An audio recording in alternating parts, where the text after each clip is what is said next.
Selamat siang saudara-saudari yang kekasih. Bersyukur kepada Tuhan kalau pada siang hari ini kembali kita boleh datang untuk beribadah kepada Tuhan. Mari sebelum kita bersama mendengarkan pembacaan dan pemberitaan firman Tuhan, kita akan berdoa bersama-sama. Ya Tuhan, Allah Bapa kami yang di sorga, terima kasih kalau pada saat ini kami boleh lagi datang untuk mendengarkan kebenaran firman Tuhan. Berbicaralah kepada kami Tuhan, kami mau mendengar firman-Mu. Tolonglah hamba-Mu yang lemah, jadikan saluran berkat kebenaran-Mu untuk setiap kami. Dan kami semua yang ada di sini, berikanlah kami hati yang terbuka, pikiran yang terbuka, hidup yang terbuka untuk menerima firman-Mu dan untuk taat kepada firman-Mu. Di dalam nama Tuhan Yesus Kristus kami berdoa dan mengucap syukur. Amin. Saudara-saudari yang kekasih, tema kita pada hari ini adalah ikutlah aku. Ini adalah perkataan Tuhan Yesus, ikutlah aku. Pembacaan firman Tuhan diambil dari Matius pasal 4 ayat 18 sampai ayat 22. Matius 4 ayat 18 hingga ayat 22. Demikian bunyi firman Tuhan. Dan ketika Yesus sedang berjalan menyusur danau Galilea, ia melihat dua orang bersaudara, yaitu Simon yang disebut Petrus dan Andreas saudaranya. Mereka sedang menebarkan jala di danau sebab mereka penjala ikan. Yesus berkata kepada mereka, "Mari, ikutlah aku dan kamu akan kujadikan penjala manusia." Lalu mereka pun segera meninggalkan jalannya dan mengikuti Dia. Dan setelah Yesus pergi dari sana, dilihatnya pula dua orang bersaudara, yaitu Yakobus anak Zebedius dan Yohanes saudaranya bersama ayah mereka. Zebedius sedang membereskan jala di dalam perahu. Yesus memanggil mereka dan mereka segera meninggalkan perahu serta ayahnya lalu mengikuti Dia. Saudara-saudari yang kekasih, kita akan fokus melihat kepada perkataan Tuhan Yesus. Yesus berkata, "Mari ikutlah aku dan kamu akan kujadikan penjala manusia." Dan saudara, ini kalimat yang pertama kali ketika Yesus ucapkan dengan kata ikutlah aku. Dan itu kepada penjala ikan, Petrus, Andreas, Yakobus, Yohanes, orang-orang kecil penjala ikan. Saudara, zaman waktu itu orang-orang Yahudi memang biasanya punya rabi yang harus mereka ikuti. Tapi tidak semua orang mengikuti rabi, mengikuti guru agama. Dari kecil mereka belajar tentang Taurat. Kemudian mereka, karena di rumah mereka diajar kalau mereka brilian, pintar, kelihatan sangat berbakat, dan mereka bisa dianggap nanti menjadi guru Taurat juga, maka kemudian di umur tertentu, ya misalnya dianggap sudah dewasa, umur 17 ke atas, mereka boleh memilih guru, rabi. Mereka memilih, jadi bukan mereka dipilih, tapi mereka memilih seorang guru untuk diikuti. Seringkali kalau memilih guru yang salah, maka bisa kemudian masuk ke dalam satu pengajaran yang salah di dalam menafsir kitab Taurat. Karena guru itu macam-macam.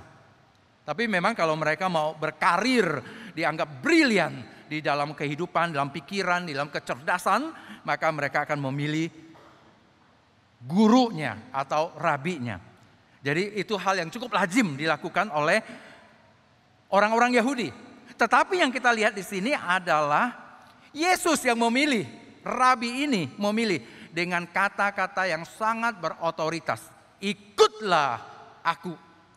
Dan Yesus datang kepada orang-orang yang sebenarnya tidak dapat dianggap sebagai brilian. Ini hanya penjala ikan. Sangat biasa. Tapi justru Yesus datang kepada mereka.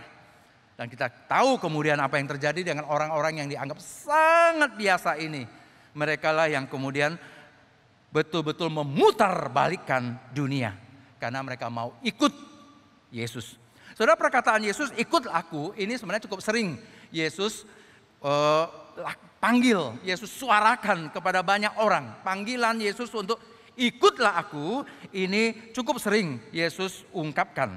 Yang kita tadi baca, saudara sekalian, itu adalah yang pertama. Itu ditujukan kepada Petrus dan Andreas. Saya akan baca ulang Matius 4:19. Yesus berkata kepada mereka, mari ikutlah aku dan kamu akan kujadikan penjala manusia. Ini kali pertama Yesus gunakan kata ikutlah aku.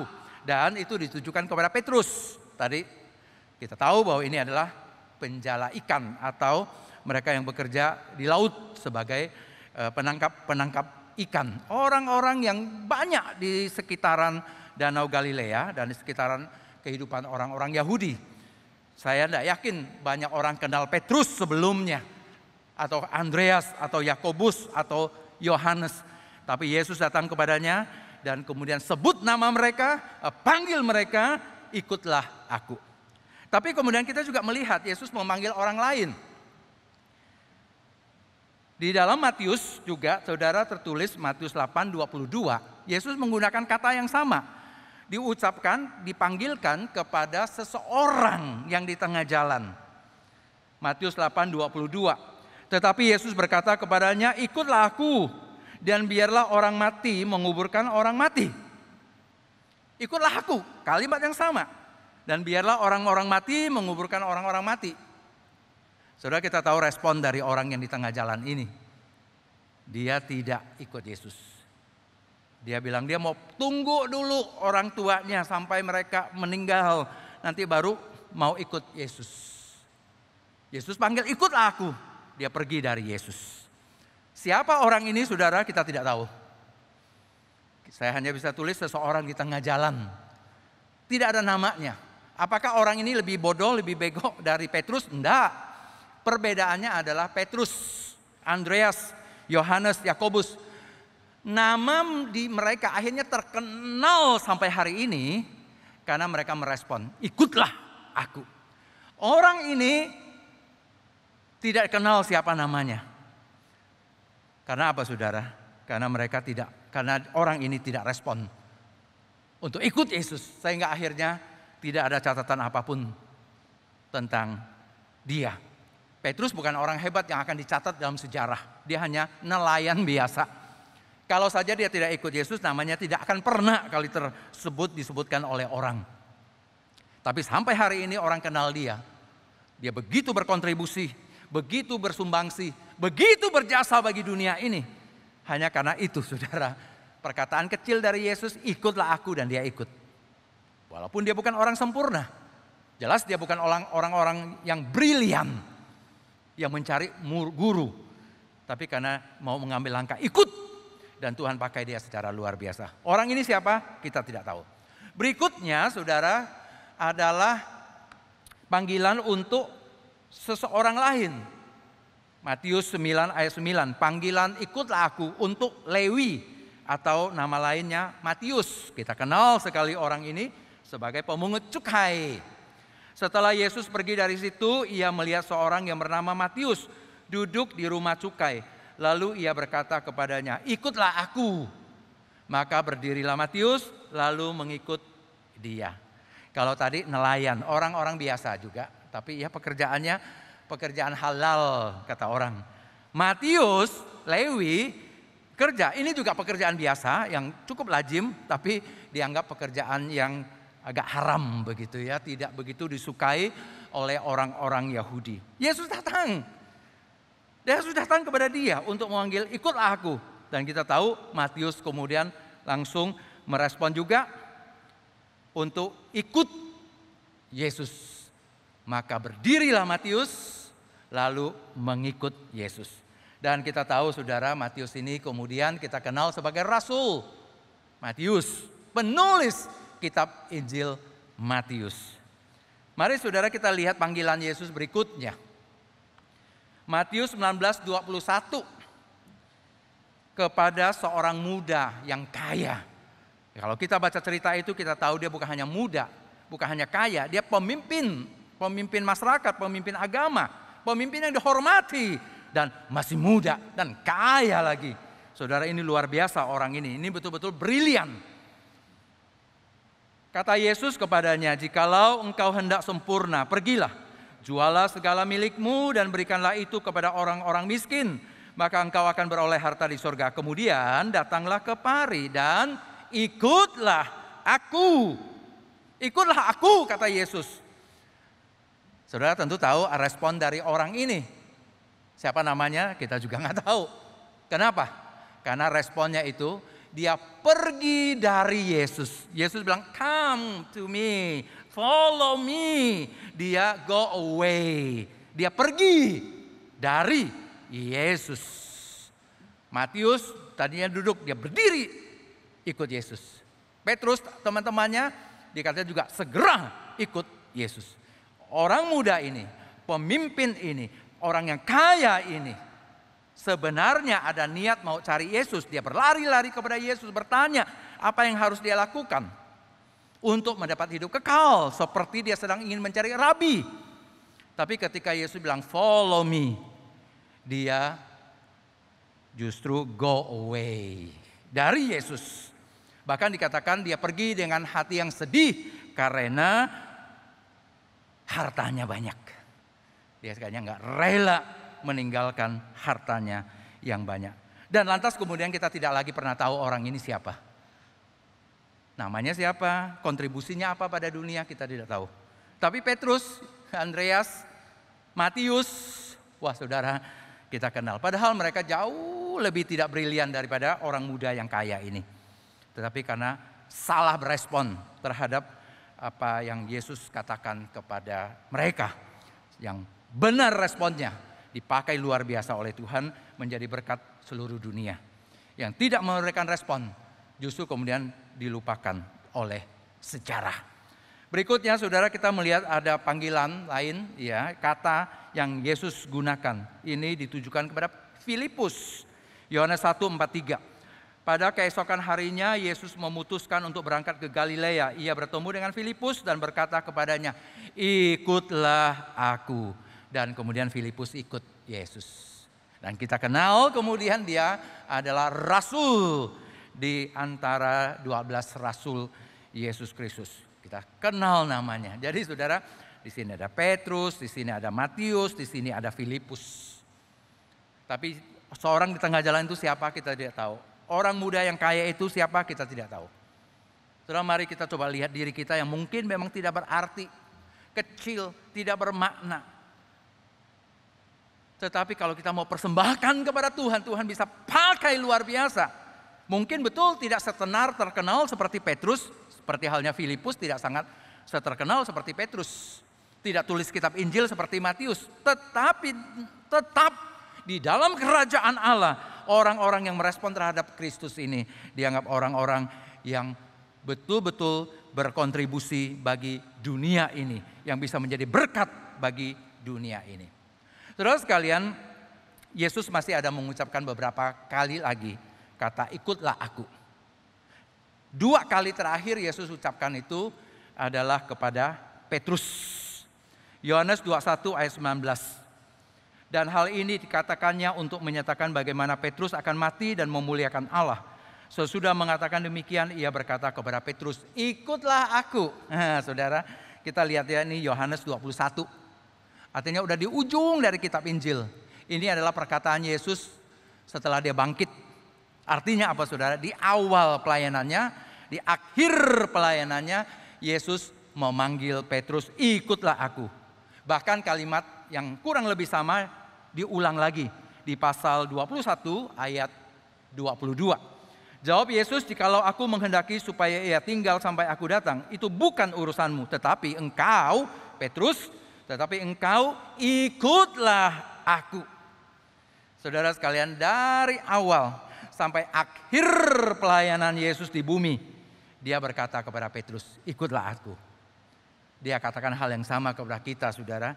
Dari awal hidup kita sampai ujung hidup kita, ikutlah Yesus, ikutlah Yesus. Memang saudara, ini kalimat yang perlu terus disuarakan. Perlu didengungkan. Kita perlu terus diingatkan akan hal ini. Saudara, memang menjadi murid Yesus, mengikut Yesus bukan yang langsung jadi. Bukan, enggak bisa instan.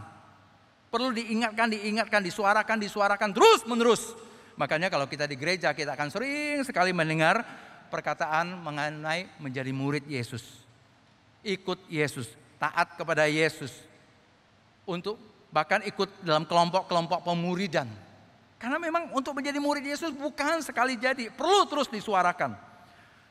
Lagi pula saudara, memang kalau nggak sering diingatkan, kita tuh bisa lupa. Kita tuh ikut siapa? Siapa yang betul-betul rabi kita, guru kita, mentor kita, Tuhan kita, raja kita. Saudara, dunia ini menyuarakan begitu banyak suara supaya kita ikut dunia. Lewat iklan, lewat televisi, lewat berbagai tren-tren mode, lifestyle, berbagai hal mencoba menarik kita. Untuk apa? Untuk ikut model itu, tren itu, lifestyle itu, cara itu. Banyak bahkan yang hal-hal budaya-budaya yang dosa dan yang rusak. Cara-cara tertentu. Orang-orang dari kelompok homoseksual terus membudayakan, memanggil orang untuk berani seperti mereka katanya. Saudara, ini budaya yang rusak dan banyak orang-orang yang kemudian tertarik ikut. Termasuk hiburan-hiburan. Dipanggil untuk kita mengikuti mereka dan kemudian mungkin akhirnya terjerumus. Kita bisa lupa juga kalau kita adalah pengikut Yesus. Karena itulah perlu disuarakan, diingatkan. Supaya kita tidak lupa bahwa kita sedang berjalan di belakang Yesus. Bukan di belakang kuasa lain, bukan di belakang orang lain, bukan di tengah-tengah dunia yang penuh dengan budaya-budaya sekuler dan berdosa. Kita tidak di belakang model-model seperti itu, tapi kita di belakang Yesus, ikut Yesus. Perlu diingatkan hal itu. Dan saudara, kalau kita berjalan di belakang Yesus, artinya memang ada konsekuensi, ada akibat, ada berbagai hal yang mungkin terjadi. Ikut Yesus berarti berjalan di belakang Yesus. Itu sebenarnya hurufiah saudara. Ya. Ikut Yesus, ya namanya ikut, kita di belakang. Sebenarnya itulah murid, pengikut, follower, disciple, mengikut Yesus. Kita bukan jadi bangga karena kita follower dari bintang film terkenal, penyanyi terkenal. Salah satu anggota K-pop terkenal. Oh, kita followernya. Kita mungkin sangat senang, sangat bangga. Apapun yang terjadi pada dia kita tahu semua. Wah, kita punya banyak bahan untuk gosip. Kita follower dari mereka. Kita di belakangnya mereka. Tetapi Yesus sekarang ingin berkata kepada kita, ikutlah aku. Artinya apa? Berjalan di belakang Yesus. Berjalan di belakang Yesus. Ikut model Yesus. Ikut pikiran Yesus. Ikut sifat Yesus. Ikut cara kerja Yesus. Apa artinya saudara berjalan di belakang Yesus? Paling tidak kita bisa melihat beberapa hal. Ikut Yesus bagi Petrus, Filipus, Matius, itu betul-betul hurufiah berjalan di belakang Yesus, mengelilingi kota demi kota, mengelilingi desa demi desa. Ya, mereka di Galilea. Yesus panggil, ikut aku. Mereka berjalan di belakang Yesus. Yesus pergi ke Yerusalem, mereka ikut. Yesus pergi ke Nazaret, mereka ikut. Yesus pergi ke Kaisaria Filipi, mereka ikut. Keliling kemanapun mereka ikut. Dan itu berarti saudara, satu pengorbanan yang luar biasa. Meninggalkan pekerjaan, meninggalkan rumah, meninggalkan kampung halaman. Bahkan meninggalkan kekasih-kekasih hati mereka. Seperti Yakobus dan Yohanes tadi dikatakan. Di perahu itu selain ada jala, ada ikan, ada bapaknya. Dan mereka meninggalkan. Memang sekali lagi buat orang Yahudi ini cukup umum. Tetapi biasanya itu pilihan dari orang-orang yang dianggap cerdas, brilian. Bisa belajar dengan rabi-rabi terkenal. Yesus belum terkenal. Dan ini bukan pilihan mereka, mereka dipanggil. Mereka pergi. Dan untuk itu mereka harus berkorban. Meninggalkan banyak hal. Tapi mereka belajar dari titik awal ini. Mereka belajar untuk menjadi rela. Kita tentu tidak semua dipanggil untuk meninggalkan seluruhnya kalau kita bukan menjadi hamba Tuhan full time. Tapi satu dan lain cara memang banyak hal yang harus kita tinggalkan. Kalau betul-betul kita mau berkeliling-keliling dengan Yesus. Enggak bisa lagi dengan cara-cara dulu, enggak bisa lagi dengan model-model dulu. Dosa kita, hobi kita, hal-hal yang mengikat kita. Mau tidak mau, kita harus belajar untuk tinggalkan. Tapi bukan hanya itu, saudara. Kalau Yesus panggil murid-murid untuk ikut, kemudian mereka ikut untuk jalan-jalan, untuk berwisata. Itu senang, travel. Segera ikut. Tapi kita tahu betul, ketika Yesus memanggil, berjalan di belakang Yesus, itu bukan keliling-keliling dalam arti bertamasya. Tapi itu adalah untuk menghadapi berbagai tantangan, berbagai kebencian, berbagai hinaan, penderitaan, dan bahkan kita tahu salib. Salib yang harus mereka ikut pikul. Saudara, ini artinya berjalan di belakang Yesus. Kalau dipanggil untuk jalan-jalan kita mungkin iya segera kita ikut. Bahkan gak pamit-pamit lagi, kita langsung pergi. Kalau diajak makan yang enak, diajak pergi ke kota mana yang enak. Apalagi kalau ke luar negeri, ya ke Eropa yang kita belum pernah, diajak ikut gratis pokoknya. Dari pergi sampai pulang, bahkan dapat uang saku lagi. Wah saudara, kita pasti gesit kayak Petrus, segera ikut Yesus.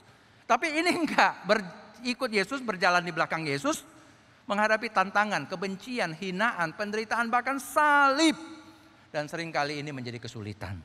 Yang kita tahu murid-murid Yesus seringkali mengalami kesulitan juga.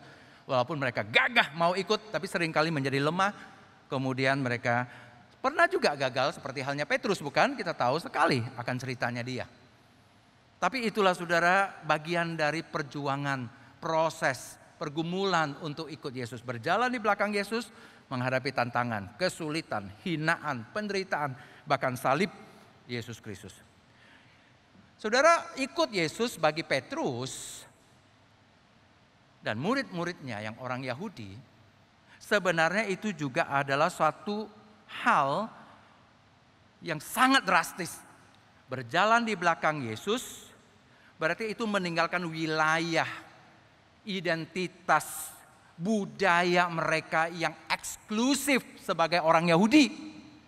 Orang Yahudi itu eksklusif, saudara. Sedikit banyak kita tahulah karena kita adalah orang-orang Chinese. Eksklusif. Memang setiap suku ada eksklusivitasnya, tapi orang Yahudi itu betul-betul sangat-sangat eksklusif. Mereka sebenarnya umat Allah untuk menjadi berkat bagi banyak bangsa.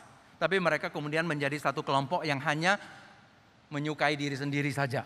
Tradisi mereka, budaya mereka, agama mereka, hanya untuk diri mereka.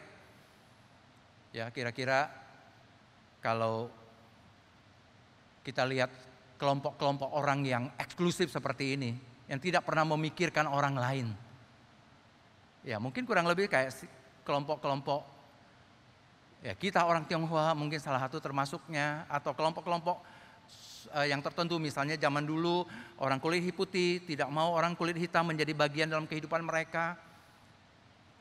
Tetapi saudara, Yesus memanggil Petrus berjalan di belakang Yesus, meninggalkan suatu budaya yang eksklusif untuk apa? Menuju misi seluruh dunia.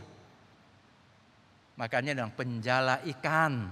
Ya, kalau orang Yahudi itu udah kayak orang yang hanya jagain akuarium. Yaitu akuarium mereka untuk diamati, dilihat, dikagumi kecantikannya. Yesus bilang enggak, bukan kayak begitu. Harus pergi ke tempat lain, banyak ikan-ikan tempat lain. Untuk berani pergi menuju misi seluruh dunia. Dunia yang begitu luas, tapi juga beragam, plural. Nah, harus murid-murid menghadapi kondisi seperti itu. Kita tahu Petrus mengalami banyak kesulitan untuk pergi keluar. Tapi dia belajar untuk taat. Hanya bisa menjadi rasul untuk seluruh dunia. Tadinya dia berpikir dia menjadi rasul hanya untuk orang Yahudi, untuk orang bersunat. Yesus bilang enggak. Tapi yang benar adalah pergi ke seluruh dunia. Mengikut Yesus berarti juga saudara berjalan di belakang Yesus. Berjalan di belakang Yesus berarti juga apa saudara? Mengikuti jejak Yesus. Dan melanjutkan pekerjaan Yesus ketika Yesus sudah naik ke sorga. Kalau kita mengikuti jejak Yesus, Setelah Yesus naik ke sorga, apa yang kita lakukan? Dengan kuasa Roh Kudus, kita melanjutkan pekerjaan Yesus. Kita hidup seperti Yesus hidup. Kita bekerja, kita melayani seperti Yesus lakukan. Seperti yang Yesus kerjakan. Itulah maka mengapa kita disebut murid. Bahkan kemudian murid yang diutus untuk pergi. Mengikuti jejak Yesus, melanjutkan pekerjaan Yesus, melakukan apa yang Yesus lakukan, hidup seperti yang Yesus hidupi. Maka saudara tahu mengapa pengikut-pengikut Yesus pada awal gereja, mereka disebut sebagai Kristen. Kristen itu artinya Kristus, Kristus kecil. Karena Kristus memang sudah naik ke sorga, tetapi Kristus kecilnya ada di tengah-tengah mereka, melanjutkan pekerjaan Yesus. Dan mengapa mereka disebut Kristus kecil? Karena hidup mereka, pekerjaan mereka persis seperti yang Yesus lakukan. Hidup penuh cinta kasih, hidup penuh dengan kesungguhan, berani berkorban, terus mengabarkan Injil, memperhatikan orang lain, menolong orang lain. Dan tidak terbatas oleh kondisi budaya, tapi terus meluas untuk bahkan kemudian seluruh dunia. Saudara, inilah yang Tuhan inginkan berjalan di belakang Yesus. Tapi semua itu saudara tidak mudah. Kita belajar satu cara hidup baru, itu tidak mudah. Dan itu Yesus sendiri katakan. Maka dikatakan saudara, ikutlah aku dan kamu akan kujadikan. Kamu akan kubentuk. Kamu akan kuproses. Ini saudara. Ikut Yesus berarti juga dibentuk oleh Yesus. Diproses oleh Yesus. Tidak mungkin tidak. Ikut aku dan kamu akan kujadikan, kuproses. Diproses itu enggak enak. Pasti. Tidak mungkin ada yang suka kalau dia diproses. Itu dibentuk. Artinya saudara memang Petrus orang-orang kecil. Andreas, Yakobus, Yohanes, Filipus, Matius. Mereka orang-orang kecil. Tapi ketika mereka bilang, iya Tuhan ini aku. Maka Tuhan bilang, aku proses engkau menjadi orang besar. Aku proses engkau menjadi orang penting. Aku proses engkau menjadi orang kokoh, kuat. Maka Simon, nama biasa, nama alamiah dari satu keluarga. Tuhan Yesus mengatakan, sekarang aku akan jadikan engkau Petrus. Batu karang yang kokoh. Petrus tidak selalu kokoh. Kadang-kadang batunya bisa melting juga gitu ya, bisa luluh. Tapi dia terus belajar menjadi kokoh, terus menjadi kuat. Dia seorang nelayan, dia jago sekali sebagai seorang nelayan. Tapi gak cukup kalau mau menjadi pengikut Yesus. Dia harus belajar menjadi murid Yesus. Belajar dari Yesus. Menyerap intisari hidup Yesus. Menyerap intisari ajaran Yesus dalam hidupnya. Menjadi murid. Dan kita tahu Petrus ini seorang yang egois. Suka mementingkan diri sendiri. Sok-sokan, jago-jagoan. Bahkan dia pernah tegur Yesus. Dia mencari aman. Itu sifat yang walamiah, yang normal, yang biasa ada dalam hidup sehari-hari kita. Tapi itulah saudara namanya diproses oleh Yesus. Dibentuk dari orang yang takut penderitaan, yang mencari nyaman, yang takut salib. Akhirnya Petrus menjadi seorang yang hidupnya berpusat pada salib Kristus. Bahkan menurut legenda saudara, ketika dia mati, dia akan disalibkan seperti Yesus. Dia tidak lari. Dia tidak lari lagi. Memang awal-awalnya banyak cerita kan kita tahu dia sebenarnya rada-rada penakut. Bahkan mungkin pengecut. Dalam banyak cerita-cerita tradisi juga dia lari ketika ada penganiayaan. Tapi kemudian ketika dia sudah bertobat sungguh-sungguh. Dia melayani sungguh-sungguh, akhirnya dia mati martir mau disalibkan seperti begini. Dia bukan saja tidak lari. Bahkan dia mengatakan saya tidak layak disalibkan seperti begini. Ini salib Yesus Kristus Tuhanku. Jangan salib kayak begini. Aku gak layak menerima salib seperti yang diterima oleh Tuhanku itu. Makanya saudara kemudian kita kenal dengan salib Petrus. Yaitu kepala di bawah. Jadi dia diputar salibnya. Kepala ada di bawah. Itu cerita dalam sejarah gereja. Bukan ada di dalam Alkitab. Tapi itu menunjukkan kematangan seorang Petrus. Yang rela diproses dari penakut menjadi berani. Dari yang lembek menjadi kokoh. Dari yang egois menjadi yang berpusat pada kerajaan Allah, pada salib Yesus Kristus. Saudara sekalian, apa yang sebenarnya dituntut dari Petrus seperti ini? Tidak ada kata lain yang lebih bagus untuk menggambarkan. Yang dibutuhkan adalah ketaatan. Yang dituntut adalah ketaatan. Saudara, ini seringkali kita yang miss di situ. Mau jadi murid Yesus, mungkin bahkan kita mengatakan mau diproses, tapi kita nggak rela untuk diproses. Mendidik orang itu sulitnya luar biasa. Saya di STT Amanat Agung sebagai dosen sudah puluhan tahun. Dan tahu betul saudara, diproses itu nggak enak. Dan kalau murid tidak mau taat, maka dia pasti tidak kuat. Hanya lari, gagal di tengah jalan, atau mengambil cara-cara pintas. Tapi betul-betul saudara, kalau kita mau menjadi murid Yesus, mau diproses Yesus, tidak ada cara lain kecuali taat. Taat. Taat.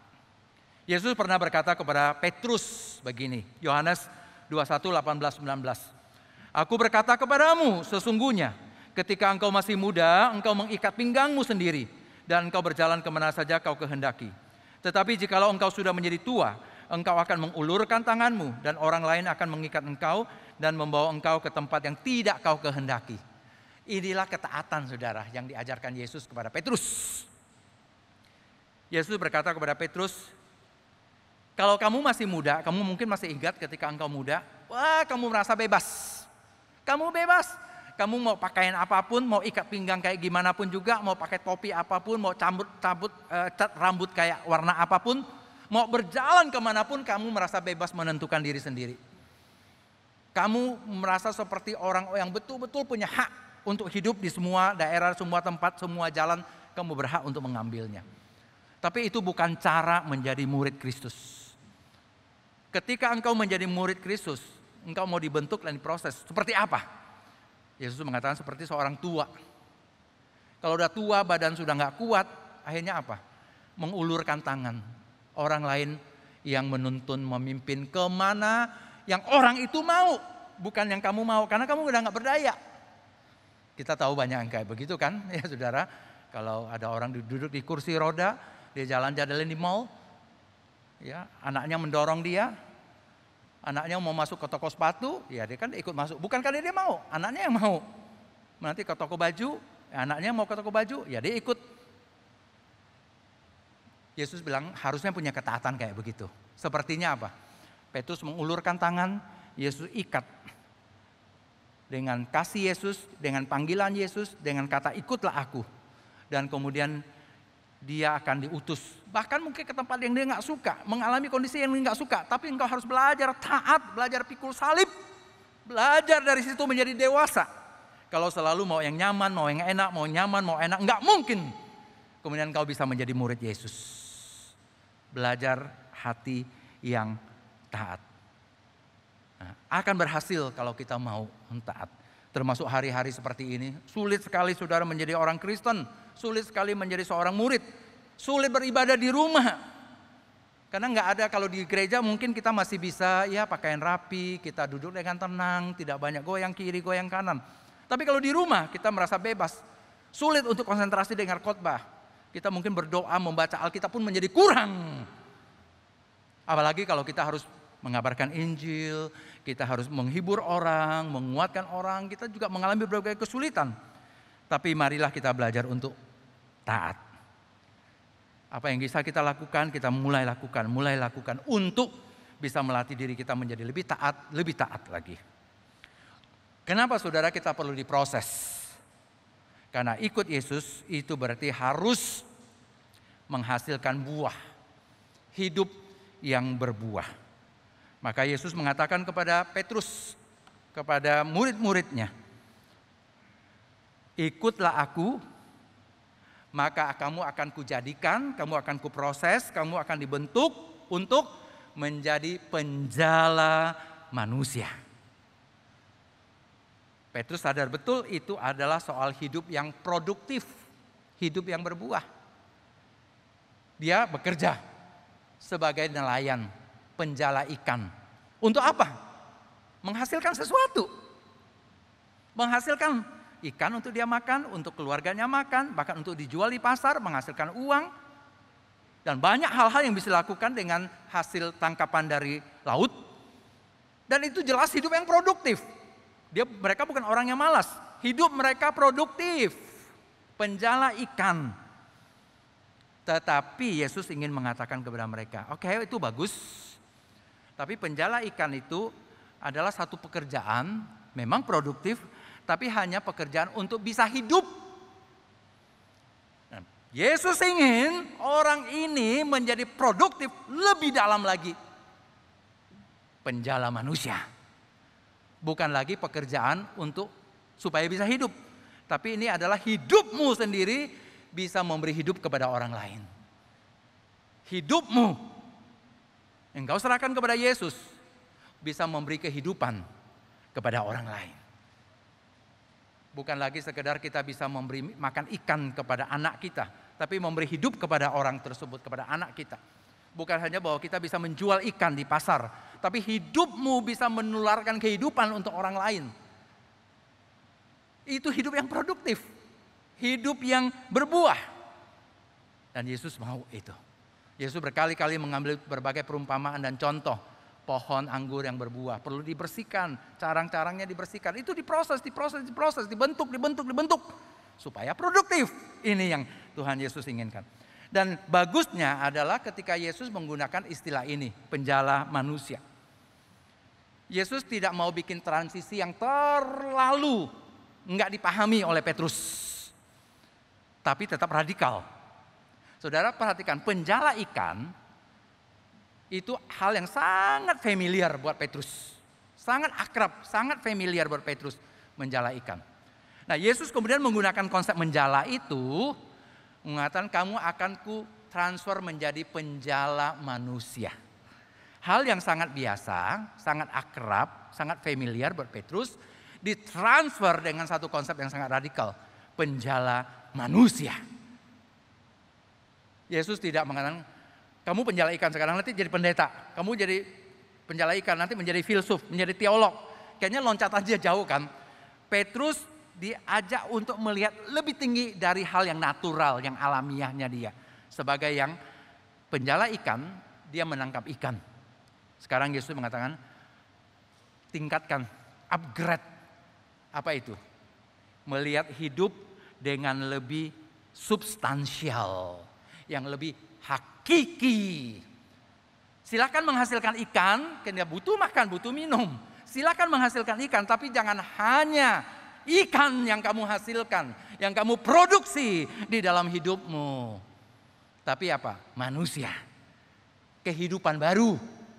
Orang-orang, manusia-manusia, gambar dan rupa Allah ini kemudian menemukan kehidupan di dalam diri Allah. Makanya dari penjala ikan ke penjala manusia. Sangat akrab. Tapi kemudian ditransfer menjadi sesuatu yang radikal. Engkau harus melihat hidupmu lebih hakiki. Yang dihasilkan bukan lagi ikan, bukan hanya ikan, tetapi manusia. Persis saudara, mungkin Yesus ingin berkata kepada kita, sekarang engkau pemimpin perusahaan. Oke, bagus. Tapi jangan hanya mimpin perusahaan demi karyawan atau orang lain bisa mendapatkan produk tertentu untuk makan dan minum. Tapi bisakah engkau menjadi pemimpin kehidupan, pemimpin orang mendapatkan kehidupan, pemimpin orang kepada mencari mendapatkan Allah. Engkau menjadi seorang guru mengajarkan orang pintar, matematik, fisika, biologi. Tapi bisakah engkau juga menjadi guru kehidupan mereka yang hatinya kering, yang belum mendapatkan Tuhan. Kemudian mereka mendapatkan sentuhan dari Tuhan, keselamatan dari Tuhan, pengampunan dari Tuhan. Apa yang engkau lakukan dengan sangat baik di tengah-tengah dunia untuk penunjang hidup, untuk makan dan minum. Bisakah engkau lakukan upgrade dengan tinggi? Kemudian engkau lakukan hal yang seperti itu demi kerajaan Allah. Demi untuk memuliakan Tuhan. Demi untuk menghasilkan kehidupan-kehidupan baru di tengah-tengah kehidupanmu ini. Itu yang Tuhan ingin kita lakukan. Hidup yang produktif. Tidak selalu kita harus meninggalkan jala dan perahu kita, karena Tuhan tidak selalu memanggil kita menjadi hamba Tuhan full time. Tapi apapun yang kita lakukan, itu bisa di-upgrade, bisa ditingkatkan. Sehingga kita tidak lagi melakukan hanya untuk apa-apa yang untuk menunjang hidup, tapi juga bisa melakukan apa yang menjadi tujuan hidup. Makan dan minum itu penting untuk penunjang hidup kita. Tapi tujuan hidup kita bukan makan dan minum. Tujuan hidup kita adalah hidup bersama Allah, mendapatkan Allah, menikmati Allah. Penting kita berpakaian, penting kita punya segala sesuatu yang kita butuhkan untuk kehidupan kita, itu penunjang. Tapi tujuan hidup kita adalah kita mendapatkan Allah, diterima oleh Allah sebagai anak-anak Allah, mendapatkan pengampunan, penebusan, hidup kekal di dalam diri Allah. Itu yang harusnya terus mendorong kita untuk melakukan pelayanan, hidup yang produktif, hidup yang berbuah. Karena itu saudara, apa yang menjadi respon kita? Apa yang harusnya menjadi respon kita? Tadi kita sudah baca, saya ulangi 2 ayat ini. Matius 4:20, Petrus dan Andreas. Lalu mereka pun segera meninggalkan jalannya dan mengikuti dia. Matius 4:22, ini adalah Yakobus dan Yohanes. Dan mereka segera meninggalkan perahu serta ayahnya, lalu mengikuti dia. Ada kata yang sama di sini saudara, segera, segera. Kemudian meninggalkan. Saudara, kalau Tuhan memanggil kita untuk menjadi muridnya, segeralah respon. Tuhan, ini aku, pakailah aku, proseslah aku, bentuklah aku. Bahkan kalau Tuhan memanggil kita menjadi hamba Tuhan full time pada hari ini, katakan kepada Tuhan, Tuhan ini aku, pakailah aku secara full time. Berarti aku mungkin harus meninggalkan perahuku, meninggalkan jalaku, bahkan meninggalkan keluargaku untuk pergi studi Alkitab, untuk melayani Tuhan. Bukan meninggalkan terpisah, tidak. Tapi bahwa sekarang kamu tidak lagi bersama mereka. Mungkin kamu pergi sekolah teologi untuk dididik di sana. Kalaupun kita tidak dipanggil sebagai hamba Tuhan full time, pasti banyak hal yang harus kita tinggalkan. Dan kita harus berani bertekad dan taat. Tuhan, ini aku. Aku mau ikut Engkau sungguh-sungguh. Aku mau segera, tidak lagi tunda-tunda, segera ikut Engkau. Dan banyak hal yang harus saya tinggalkan. Hobi saya, kebiasaan buruk saya, kecanduan saya pada game, dan berbagai dosa-dosa. Saya tinggalkan, saya ikut Yesus. Segera ikut Yesus. Dan itu berarti juga siap diproses, dibentuk. Untuk apa? Mempunyai hidup yang produktif. Bukan lagi sekedar menghasilkan makan dan minum, emas dan berlian, tapi menghasilkan kehidupan. Orang-orang bisa dijamah mendapatkan hidup baru, hidup kekal di dalam Yesus Kristus. Tuhan kiranya memberkati kita. Amin. Mari saudara, kita akan berdoa bersama. Tuhan, biarlah firman-Mu ini boleh tertanam dalam hati dan pikiran kami. Apa yang kurang jelas, Tuhan, dengan kuat kuasa Roh Kudus-Mu, Engkau jelaskan itu di hati pikiran dari setiap jemaat-Mu. Apa yang jelas dan kami pahami, tolong kami pegang baik-baik.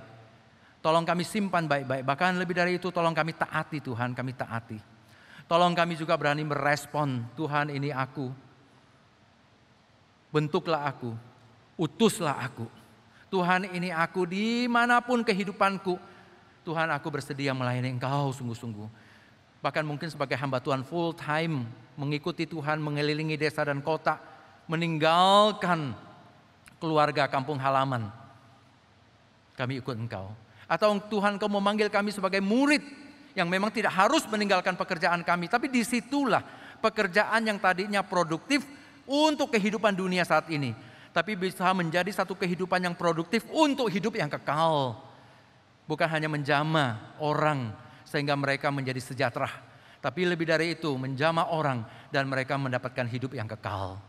Bukan hanya kami mencari penghasilan untuk hidup, tapi hidup kami sendiri bisa menghidupkan orang lain, bisa memberi kehidupan kepada orang lain. Kalau kami punya Tuhan Yesus di dalam diri kami, tolonglah kami Tuhan, kami serahkan diri kami. Tuhan jaga, Tuhan peliharakan kami. Anggota-anggota jemaat Tuhan yang walaupun tidak di dalam gereja tapi ada di rumah masing-masing. Tuhan, Engkau lawat, Engkau jenguk, Engkau berkati mereka masing-masing. Dalam kondisi apapun, Tuhan, Engkau tolong mereka. Apalagi kalau mereka ada yang sakit, ada yang kedukaan, ada yang kesulitan. Tuhan, kami mohon Engkau yang memberkati mereka, menghibur mereka, menguatkan mereka, menyembuhkan mereka. Terima kasih Tuhan, terpujilah nama-Mu. Di dalam nama Tuhan Yesus Kristus kami berdoa. Amin.